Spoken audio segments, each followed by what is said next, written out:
Bonjour, dans quelques jours la rentrée scolaire sonnera. Afin de bien préparer vos enfants à la rentrée, il est d'ores et déjà important de les rephaser avec le sommeil.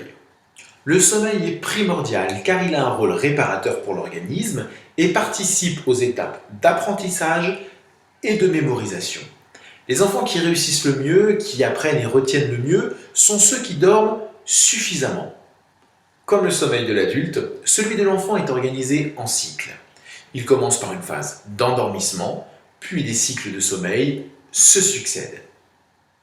Quels sont les besoins moyens en sommeil de l'enfant en fonction de son âge? Vers l'âge de 3 ans, le temps moyen estimé est de 12 heures. Il est donc nécessaire de coucher vos enfants en fonction de ces horaires. Pour les enfants de 6 ans, le temps moyen estimé est de 10 heures. Pour les enfants de 12 ans environ, le temps moyen de sommeil estimé est de 9 heures. Enfin, plus loin, à partir de 20 ans, le temps moyen de sommeil estimé est de 7 heures.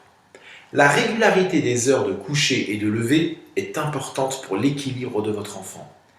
Déterminez son heure spontanée d'endormissement et adaptez ainsi l'heure du coucher en tenant compte de son âge et de ses besoins de sommeil dans la journée.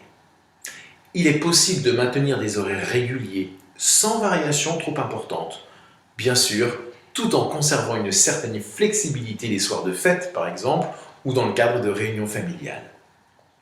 Si après une nuit que vous avez estimée trop courte, ou après la suppression de la sieste par exemple, si votre enfant reste calme, attentif, de bonne humeur entre 16 heures et 20 heures, c'est qu'il a sans doute assez dormi. En revanche, s'il est agité, irritable ou qu'il ne tolère pas la moindre frustration, c'est probablement qu'il manque de sommeil. S'il ne s'endort pas, que faire?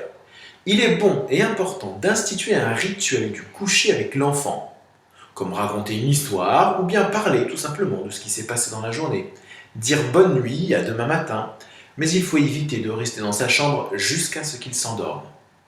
Si l'opposition est trop forte, repérez l'heure d'endormissement et faites dans un premier temps coïncider l'heure du coucher avec celle-ci. Les jours suivants, essayez de le coucher à une heure plus normale, plus compatible avec ses besoins de sommeil. Pour toute autre information, pour toute autre demande complémentaire, n'hésitez pas à adresser vos questions à l'adresse suivante romualdeclément@hotmail.com. C'est avec un plaisir immense que je vous répondrai.